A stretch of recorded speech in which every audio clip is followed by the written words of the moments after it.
single-mindedness.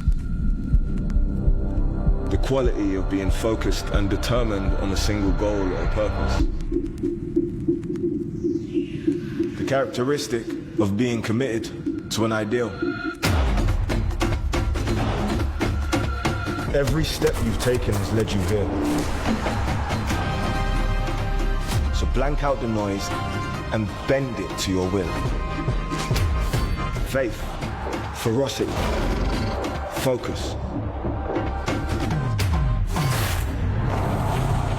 Show them who you are.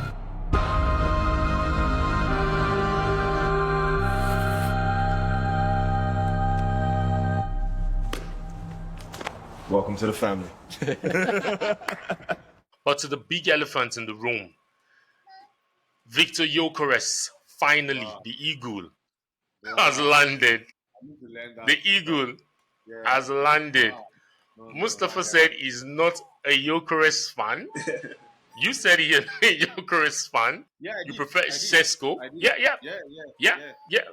But you also said, like the clip I played earlier, you also said that you don't mind Arsenal getting the both.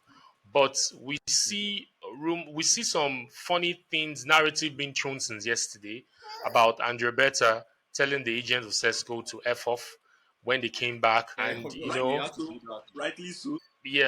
Yeah, and Andre Berta not sticking to the data that has been used, to do research on trying to sign Sesko. Sesko has been monitored for the past 2 seasons, if I'm not mistaken, while Edu and Aito were there.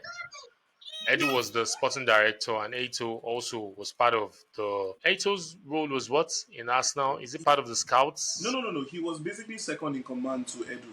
Second in command. Yeah, and when Edu left, he was meant to step up. But man, that guy was a ghost in January. So I'm glad he's gone as well. All the best to him. So the narrative is they've done a lot of work, data-driven, and all road leads to Sesko, and Andre Berta coming in and going, the other way and going for GYöKERES.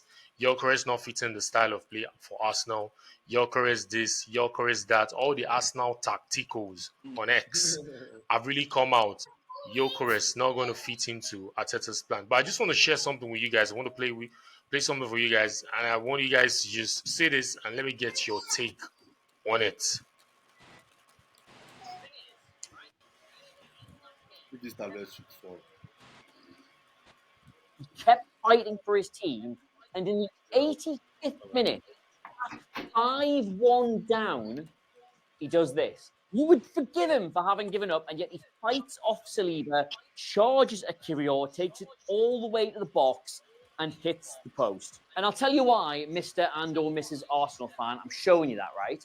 Because you go back to that 0-0 with Everton.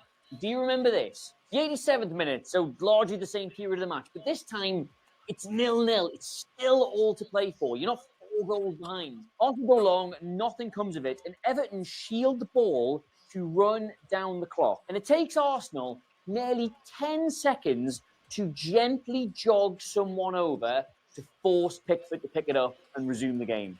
10 seconds. Now, from a mentality perspective, I would find that quite alarming. Like, it's a lack of fire, it's a lack of determination, it's a lack of fight in the final third, and it's probably caused by the fact nobody in there is a determined goal scorer. And that is the one guarantee you do have with GYöKERES. Like, maybe, okay, he finds it a lot harder to score goals in this division than he was in Portugal, but he will keep working for you whatever the score and however he has been playing. Like, one thing you absolutely can guarantee about him is he does not give a shit how the game is going or how he's playing or if he's missed the last 2 or 3 chances. He will still do all the right things and work incredibly hard to be on the end of the next one. And honestly, I know it's impossible to quantify stuff like that with data, but I would argue going buying a player of that kind of mindset is probably equally as important as getting you someone who guarantees 25 or 30 goals. I would rather have someone who gets 15 goals and plays like that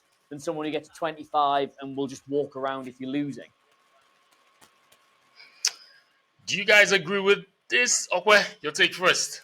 So, for me, he's right in the sense that Arsenal, for a long time, since the departure of Okay, no, not really, but I think since the injury worries to Gabriel Jesus, I think Gabriel Jesus before Gyökeres coming was probably the only person in the squad who is goal hungry. But also another issue with Gabriel Jesus was the fact that sometimes he's not always in the right position at the right time because he's always roaming around. That's the problem with Gabriel Jesus. That's why Pep Guardiola decided to play him as a right winger a lot of times because it just seems to be that he's not necessarily thinking as a striker. But then we're talking about Victor Gyökeres.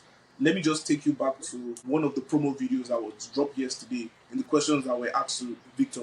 They asked him a question: hat-trick hero or last-minute winner? This guy said hat-trick hero. This guy is a cyborg.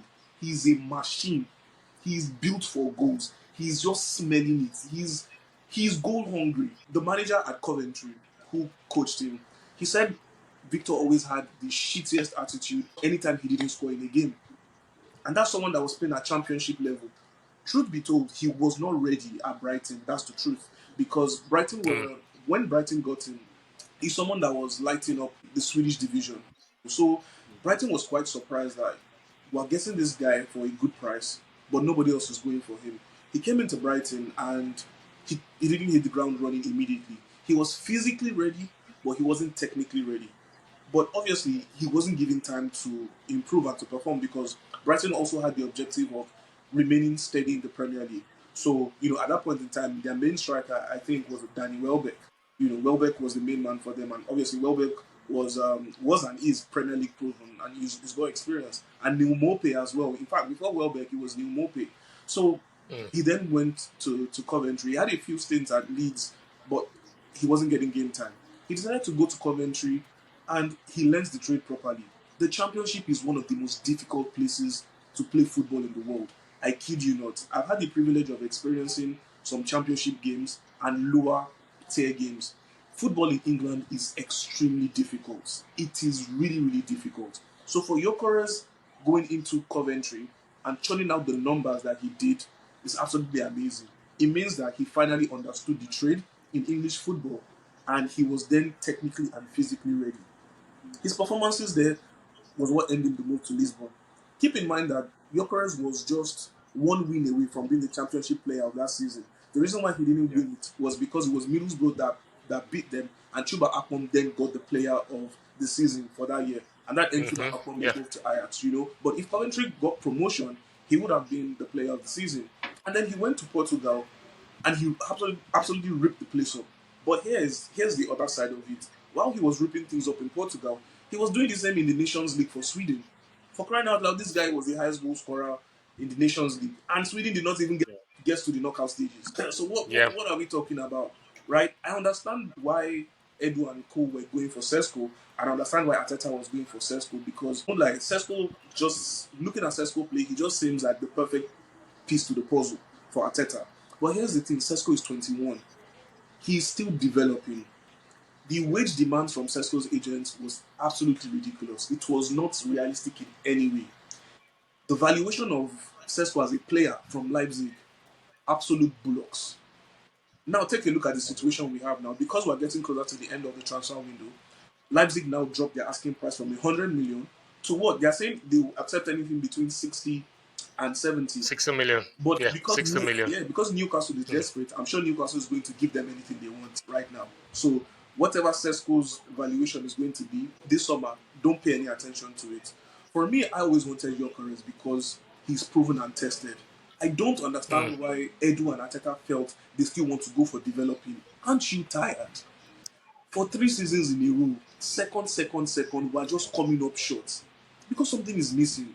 Sesko would have still struggled in the Premier League. And I can bet you that Kai Havertz would have been our main striker if Sesko still came. And for me, I also saw a lack of poor mentality from Sesko. Sesko could have come to Arsenal last season, but he said he wasn't ready. He knew he wasn't ready.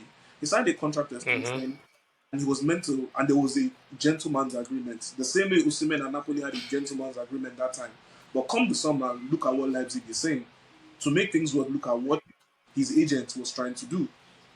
Beta said, okay, no problem. And when the agent heard that Beta started negotiations with Gyökeres, he came back And Beta simply did not pick up the phone anymore, neither did he respond to messages. Another aspect, the final thing for me is the desire to want to play for Arsenal. That has been clear. That's from Let's talk, from Gyökeres. from Gyokeres, let's talk about the business angle. 2 years ago, third parties in football, talking about agents and intermediaries, collectively, they earned £1 billion. That just goes to show you how much agents are earning. His agent decided to waive off his 10% fee. I know for sure Gyokeres is going to pay this man shitload of money once things Yeah. hit the ground running. He'll sort But that out he within saw that himself. Gyokeres himself also waived €2 million worth of his remaining wages at Sporting Lisbon. How many players in today's market will do that? He told the Sporting Lisbon president that, look, I'm not coming back for preseason training. I want to go to Arsenal. Twice, the admins of Sporting Lisbon, they offered Gyokeres to Man United. But Man United, simply because they didn't have the money, they could not come with a bid. He wanted a bidding war, the president of Sporting. But that wasn't going to He wanted that. Let's not forget that his asking price for Gyökeres as well initially was £80 million. He said that is what it is and he's not going to budge. But he knew that the Portuguese league was going to start soon. Keep in mind that they already had a verbal agreement with Luis Suarez from Granada. So they already had him contracted by.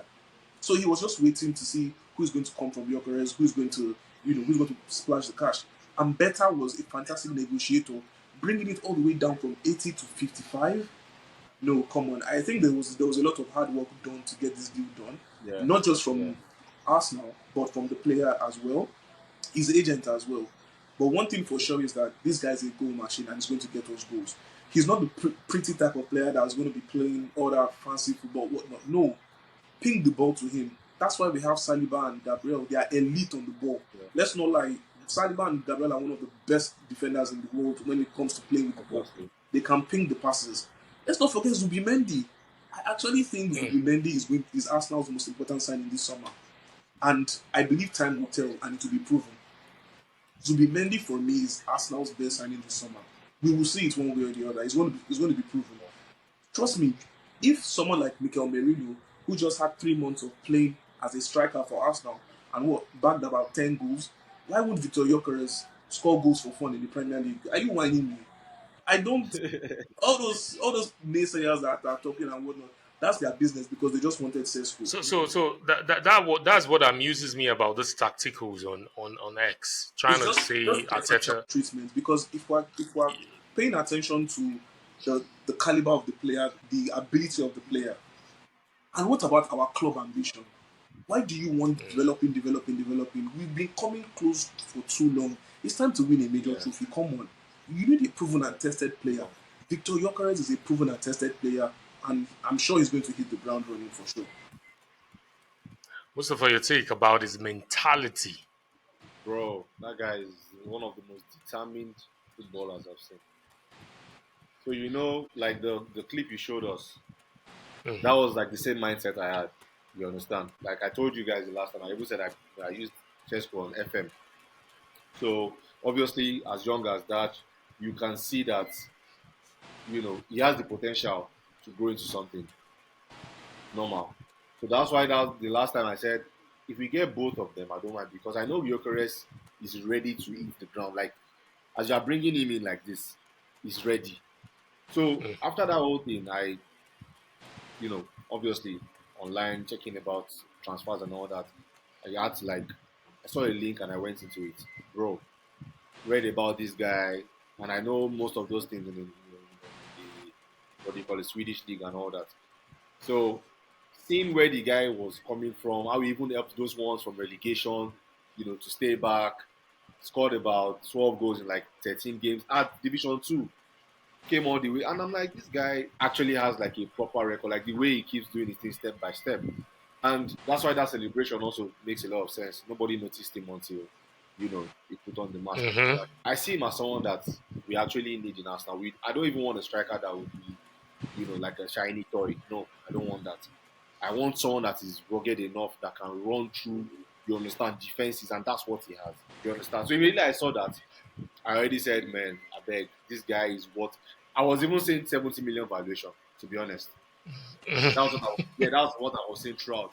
70 million valuation, So see what Beta was able to do to me, it's a steal for us. Imagine you stealing the best striker currently when it comes to goals in the world. Yep. You understand? At that particular, some people, other fans were like, "Oh, he's 27, he's 20." And I'm like, "What you concern me with 27, 28? When did Ronaldo not playing Aubameyang till come to 40. EPL? Aubameyang was You 27 understand, too. bro? This guy does not look like someone that DJ would Drogba as retire. well Do you understand? came to the He doesn't EPL. even look, he doesn't even look like someone that will retire in the next 8 years or so. The guy looks like Mm. he wants to just keep doing his thing. Yep. So to be honest with you, me, I'm happy, and I can't even wait for us to catch Man U. I'm Bro, not lying. Because I need us. No, I need us to make a statement. yeah. We need to. You see, this season we are coming into. If there's any lackluster behavior, trust me, I'll call Arteta out. I'll just be like, okay, you understand? Because the reason why I'm actually happy is that I would have wanted Partey to also stay, but fine, based on all that is happening with him. I hope he sorts it out. I hope it's good for him at the end of the day. But Yeah. I would have wanted this to be Mendy Partey. Do you Mm. understand? Because those two, bro, Partey would let him understand some other things. Mm-hmm. Because Partey Mm. is the only one that can do that thing. He's the king of that transition in that Arsenal team. Without him, but the Zumendi guy is a wonderful footballer. I think You he's coming understand? up. He was decent in today's game against Yeah, yeah, Newcastle. yeah. He was All he needs decent. to do is to get that connection with Saliba and Gabriel, taking the ball Mm. out. Once he gets that, bro, we are good. And it's good. It's good with And one and pass. and, and I like the way he stood off the physicality from Bruno Yeah, against Guimaraes and Newcastle. Tonali. I won't lie to you guys. Physicality was something I was worried about with Zubimendi. Sincerely, Yeah, I was worried about it. I've seen him associate that, but I now understand that Spanish football is less physical than English football. So the point is that yeah, Zubimendi did not have a reason to really show his physical side because of the way the game is in Spain, right? But looking at him against top Premier League opposition, Joel Linton, Bruno Guimaraes, Joe Willock, I mean, I think he held his own down. To be fair, he held his own down. Yeah, But one, it one, was one, decent. more, one more small thing about GYöKERES. Take a look at the reaction of the players. Did you guys see the viral video of Lewis Kelly when Lewis Kelly saw the yeah, Fabrizio? Yeah, Look, yeah, here these we go. players also yeah. know. They know we've lacked a Yeah. gunman for years. They Bro. know. Yeah, They know. Ben White was more than happy to see him. They played together on that 23 level at Brighton. Ben White Yeah. knows about Yep. this guy. He didn't play with Trossard so much. They never played yeah, yeah. an It's official game happening. together, but they played together briefly, Yeah, obviously in training and whatnot. So he knows training. a Yeah, couple of players in the team. We've got a couple of Scandinavian players in the team. We've got Odegaard, we've got Norgard. So in terms of him settling into the team, it's not going to be a problem. We see from the outside, we see the way the team is so tight knit. We see the way they welcome players. He's not going to have a problem fitting in. But you see this Gyökeres, he doesn't even look like somebody that cares about what you think of him. He just looks like somebody that, look, I just want to get on the pitch and I want to score goals. Feed me goal more. oriented. Man. You guys don't Bro, get time. just feed me. That's what I want. And we've lacked that mentality. Yeah. And I think Gyökeres coming, I think he's also going to raise the mentality of the other players. I think everybody now is now going to step up. And then one more thing about Zubimendi, I think that our forwards need to also understand him. A lot of times, especially this game against Newcastle, I could see that he wanted to pass the ball a lot. Zubimendi seems to be somebody that wants to. He's thinking fast. He's thinking forward. He's not thinking about going. Yeah. Maybe he Yep. gets the ball is up, up, up. Our forwards need to then start positioning themselves in good positions to be able to receive the ball from him. You know, honestly, Yeah. with time, the more they play together, the team will improve, and I believe we can do something reasonable this season. The truth is that a major trophy is needed. Let's not lie. Yeah, a major trophy. A major trophy. Even if the EPL don't come in, because seeing the way seeing the madness Liverpool is doing at the moment, we're not catching up. If Isak and Rodrigo joins them, that's a crazy transfer window for them. It shows they have the best transfer window. Watching the game yesterday against AC Milan and seeing Florian Wirtz, the way he was, the way he played with the team, he played like he has been with that team for the past 5 years, or for the past 5 years. He was able to bed in easily. So Liverpool is going to be a team we need to watch. They are the defending champions, and they want to defend the title. And seeing what they're doing in the transfer window, and that's why I want Arsenal to show a bit of ambition, show more ambition. We need to match Liverpool's stride for stride. I know for me, between Isak and Gyökeres, we could say Gyökeres is better looking at the numbers. and looking at the data. But we Also, know Isak. sorry to cut you We short there. Is one yeah issue with Isak that I've had is his injury record. yeah Isak we has a know terrible that. injury record. Gyokeres Mm. has only missed 5 games from injury in his entire career. But I Isak don't has want to missed be. I don't want. 34 games through Yeah, injury. I I don't want to be the bad news bearer, or I don't want to be trying to like. I don't want to be the angel of doom, or what's that phrase? You know, there's this thing with Arsenal, a player that has never been injured and wants to join Arsenal, they just get injured. They just get injured for whatever reason. Bro, this one is So not I am happening. just praying exactly. So I'm praying to the football gods, praying to all Don't the worry, the gods in football gods are football, answering our prayers, not bro. to Don't stress let about it. Gyökeres get injured. We don't want to hear any story of him picking up something, picking up an ego, or picking up No, no. anything in training. We want him to be fully fit and raring to go because we need him throughout the season. And like I was saying, yes, the stats is there. He's better stats wise, but we know Isak has been in the EPL for how many years now? 3 to 4 years. So you understand how the EPL works. Yes, granted, Gyökeres has been in the championship more, difficult than the EPL. He was able to find his way. So the thing is, we need to match Liverpool stride for stride, and we know every transfer done is a risk. We don't know which one is going to work out, or we don't know which one is going to fail. But I don't care what the Arsenal tacticals are saying on X. I don't care. Mine is the player has been signed. Let us back him. However, Arteta wants to bed him into the team. I trust Arteta on that. Like Okpe mentioned, Merino, who wasn't a striker, he put him there, he scored goals. Havertz, who wasn't a striker, puts him there, Havertz was scoring. So how come a natural goal poacher that knows how to score, that knows the back of the net like anything, even if Gyökeres backs the net, he's so sure he's going to net it in. How come Arteta won't be able to make the best out of him? So all the Arsenal tacticals on X, please shut it down. All we need is the support for the team. Like Mustafa said, sorry, first game of the season against Manchester United, we need to make a statement. And if you see our fixtures, the first 6 fixtures, they are very, very, very, very, very tricky.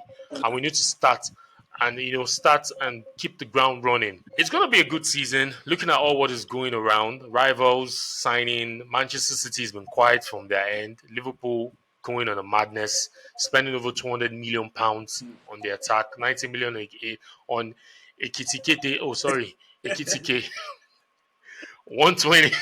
Supposed potential 120 on Isak. Come on, that's madness.